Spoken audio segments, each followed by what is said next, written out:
Ladies and gentlemen, we're taught our whole lives to help people. It's a virtue. It's noble. It's what good people do. But here's the hard truth. Nobody tells you. Helping the wrong person can drain your time, your energy, and your soul. Some people don't want a hand up. They just want a hand out. Today, I'm going to tell you about 8 types of people you should not help. Because if you do, you're not helping them. You're enabling them. You know, the first type of person you should never help, the perpetual victim. This is the person who lives in a constant loop of poor me. No matter what happens, no matter how much you give, there's always another reason they can't get ahead, and it's never their fault. Life is always unfair to them. People are always against them. The system is always broken, and somehow they just happen to be the unlucky one every single time. Now, let me be clear. I'm not talking about someone who's going through a rough season. Everyone has tough times. I'm talking about the person who has made struggle their identity. If you listen closely, you'll hear the same script every time you talk to them. It's just the details that change. This week, it's the boss. Last week, it was the landlord. Before that, it was their friend who betrayed them. There's always a villain in their story, and they are always the helpless hero who's been wronged. Here's the trap. When you step in to help them, you think you're fixing the problem. You're not. You're just taking on a role in their next chapter. And in that chapter, you're either the savior who rescued them temporarily, or eventually you become the next villain. When you stop giving, because with perpetual victims, the help is never enough. They'll thank you today and blame you tomorrow. And it's sneaky because at first they might sound humble, grateful, even vulnerable. They'll say things like, I just need a little help to get back on my feet. But the truth is, they've been getting back on their feet for years, and their legs work just fine. They've just learned that other people's compassion can be a renewable resource if they keep playing the part. The real problem isn't just that you're draining your time and energy, it's that you're keeping them stuck. Every time you swoop in to save them, you confirm the belief that their problems are out of their control. You reinforce the idea that the solution always has to come from someone else. And when someone believes they're powerless, they have no reason to change. Why would they? Powerlessness is a great excuse to never try. I've seen people go broke, lose relationships, and even damage their health trying to be there for someone like this. And the irony is, the person they were trying to help didn't actually get better. They just learned how far they could push before someone said no. If you want to test whether someone is a perpetual victim, give them something better than money or time. Give them responsibility. Give them a small step they can take to solve their own problem. A phone call to make, a form to fill out, a habit to start. If they're serious, they'll do it.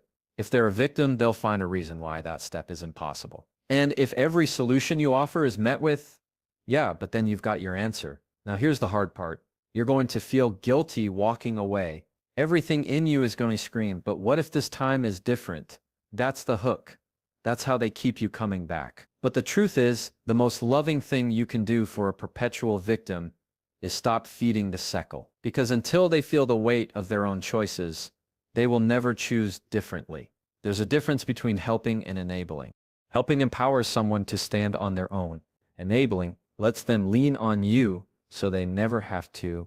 And when you finally step back, when you stop fixing every problem for them, 2 things will happen. They'll either rise up and take responsibility, or they'll find someone else to lean on.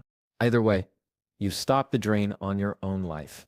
And that's not selfish, that's healthy. So before you step in to rescue someone, ask yourself, are they stuck in a situation, or are they stuck in a story they've been telling for years? Because if it's the story, no amount of your help will change the ending. The second type of person you should never help is the energy vampire.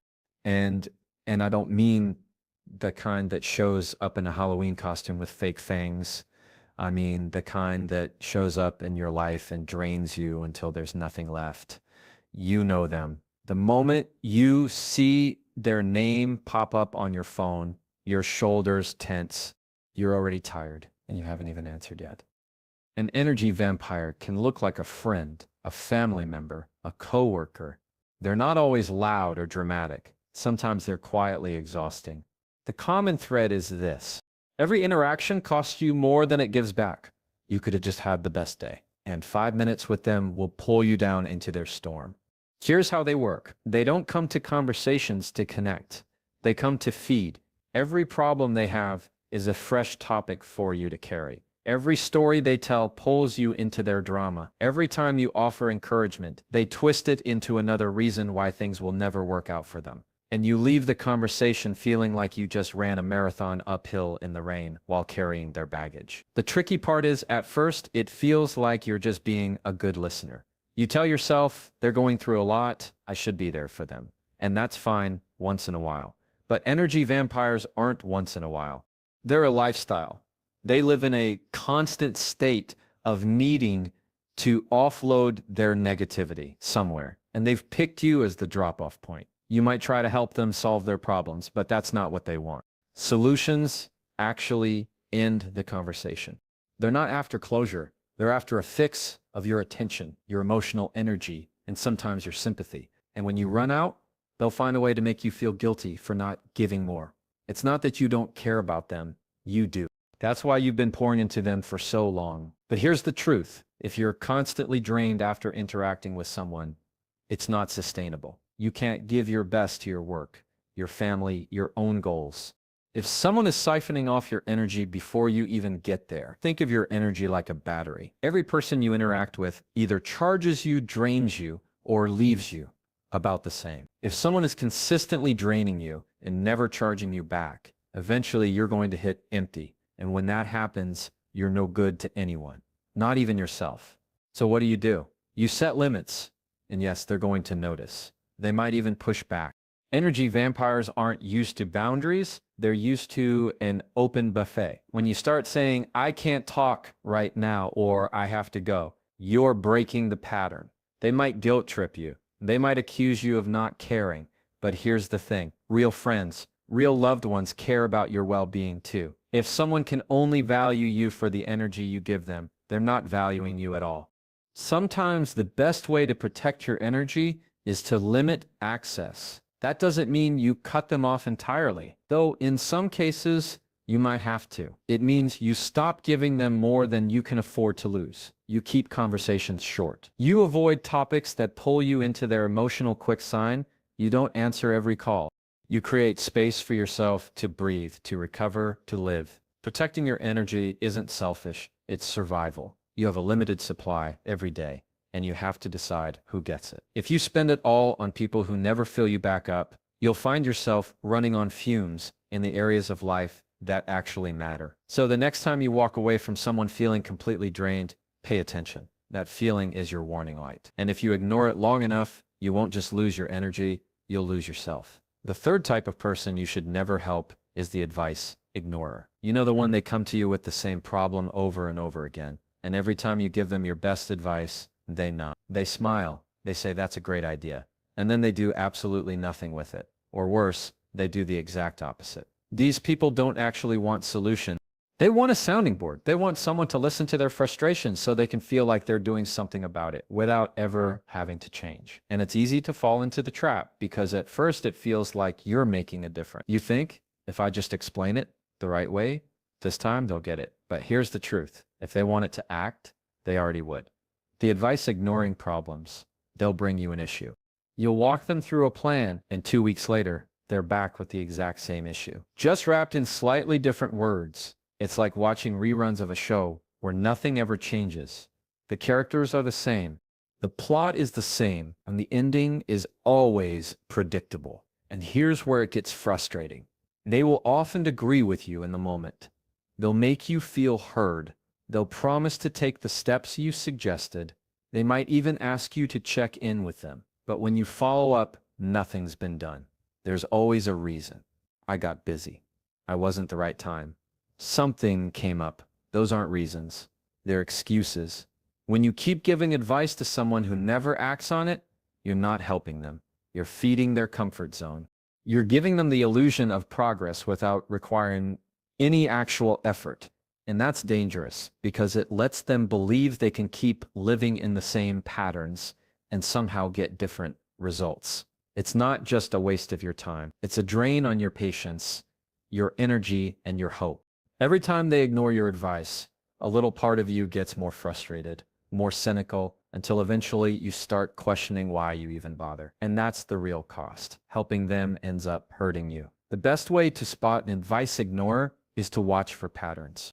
If someone asks for your input and then follows through, they're teachable. But if they keep coming back with the same issue and no progress, you've got your answer.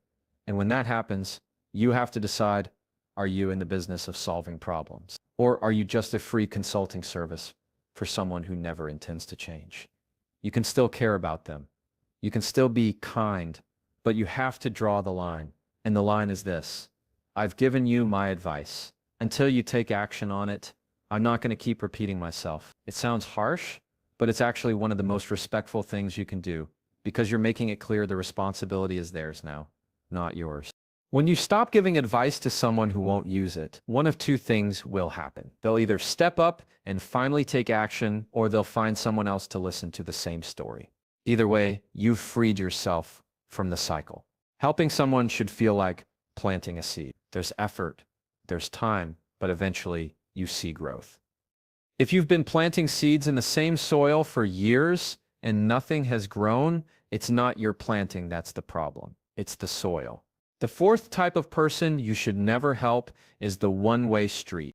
This is the person who knows exactly how to take, but somehow never manages to give. And I'm not just talking about money. I'm talking about time, effort, attention, kindness, anything that costs you something. They'll accept it with open arms. But when the roles reverse and you're the one in need, they're suddenly unavailable. You're dealing with a one-way street. When the relationship feels lopsided, you're always the one reaching out, making plans, checking in, remembering important dates. You're always the one showing up when they're going through something, offering your shoulder, your ear, your help. But when you need the same in return, it's crickets. Or worse, they make you feel like you're asking too much. At first, you might not notice. You might tell yourself they're just busy or they're going through a lot. But if it keeps happening over and over again, you start to realize this isn't a busy season. This is just who they are. They're perfectly fine with a relationship where all the giving comes from you. The tricky thing is, they're not always obvious about it. Some people will even pretend to give, but only in ways that are convenient for them. Maybe they'll send a quick text instead of actually showing up. Maybe they'll say, "Let me know if you need anything." But when you finally do, there's always an excuse. It's like they want credit for being supportive without actually doing the work of being supportive. And when you help them, they rarely show genuine appreciation. Sometimes they'll say thank you, but it's almost like checking a box. You don't feel the gratitude, you feel the expectation. It's as if they've decided this is your role in the relationship, and they're just waiting for you to play your part again next time. Here's the thing about one-way streets: they will keep taking as long as you keep giving. They're not going to suddenly wake up one morning and think, wow, I've been selfish. I should start giving back. That realization rarely happens without boundaries, and that's on you. When you keep giving to someone who never gives back, you're not just hurting yourself. You're teaching them that this dynamic is acceptable. You're training them to believe that you'll always be there, no matter how little effort they put in. And the longer you allow it, the harder it is to change. Sometimes the hardest part is accepting that the relationship you thought you had doesn't actually exist. You thought it was mutual. You thought you were both invested, but the reality is you were carrying the whole thing on your back. And that's a painful truth to face. So what do? You stop making yourself so available. You stop dropping everything the second they call. You match their effort. If they check in once every few months, you do the same. If they never offer to help, you stop volunteering every time they're in a bind. Not out of spite, but out of balance. You'll notice something when you do this. The one-way street will either get upset that you're not giving like you used to, or they'll drift away completely. And while that might feel like a loss, it's actually clarity.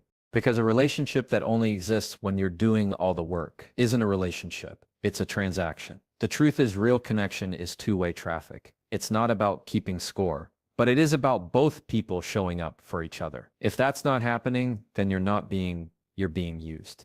And the longer you keep driving down a one-way street, the further you get from people who would actually walk beside you. The fifth type of person you should never help is the self-sabotager. This is the person who seems to have all the tools to succeed, maybe even all the opportunities in front of them, but somehow they keep finding ways to tear it all down.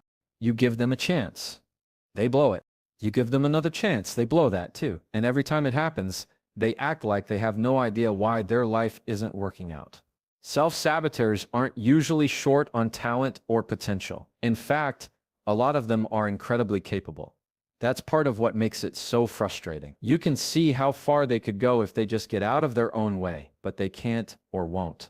Whether it's procrastination, bad habits, toxic relationships, or simply refusing to follow through, they're masters at undoing their own progress. You might think your help can save them from themselves. You might believe that if you just give them enough encouragement, enough support, enough chances, they'll finally turn things around. And sometimes they will temporarily. They'll ride the wave of your help for a while, maybe even start making progress. But sooner or later, the pattern kicks in again. They miss deadlines. They pick fights. They forget to do the one thing they promised. And suddenly, they're right back where they started. Or worse, the hardest part about helping a self-sabotager is that they often want the result, but not the responsibility. They want the promotion, but don't want to put in the hours. They want financial stability, but won't stop overspending. They want healthy relationships, but keep going back to the same people who hurt them. It's like watching someone punch holes in their own lifeboat and scream for you to come rescue them before they drown. And every time you rescue them, you take on more of the weight they should be carrying themselves. You start working harder on their life than they do. You start investing more in their success than they're willing to invest. And the moment that happens, you're already losing. Because if someone isn't willing to fight for themselves, your fight for them will never be enough. The truth is, self-sabotage is a mindset problem, not a resources problem. You can hand someone every tool, every connection, every opportunity, and they'll still find a way to mess it up if they don't deal with the way they think. That's why your help often doesn't stick. You're addressing the surface issues, but they're busy digging new holes underneath. You might tell yourself you're being loyal, that you're not giving up on them. But there's a difference between loyalty and enabling. Loyalty says, I believe in you. Enabling says, I'll protect you from the consequences of your own actions. And if you keep shielding a self-sabotager from those consequences, they never have a reason to change. The moment you step back and let them feel the full weight of their choices, you give them the only real shot they have at turning things around. Yes, it's uncomfortable to watch someone you care about struggle. Yes, it's painful to see them hit rock bottom, but sometimes rock bottom is the only place they can finally get a clear view of themselves. When you stop helping a self-sabotager, it's not because you don't care. It's because you finally understand that you can't do their part for them. You can hand someone the keys, but you can't make them drive. And if every time they get behind the wheel, they crash into the same wall, maybe it's time to let them sit with the wreckage for a while. At the end of the day, helping someone who keeps on doing their own progress isn't generosity. It's a slow leak that drains you both. And you can't build a future with someone who keeps tearing down the foundation. So here's the bottom line. Helping people is a good thing, but helping the wrong people the wrong way can cost you more than you realize. Some people don't want to change. They just want relief. Some don't want solutions. They just want support without responsibility. And if you're not careful, you'll spend your best years pouring into people who are never going to do anything with what you gave them. Your time, your energy, your heart, they're limited. You can't give them to everyone. So choose wisely. Help the ones who are ready to stand on their own, not just lean on you forever. Help the ones who use your hand up to climb, not the ones who pull you down to stay where they are. Because the truth is, you can't save everyone, and you're not supposed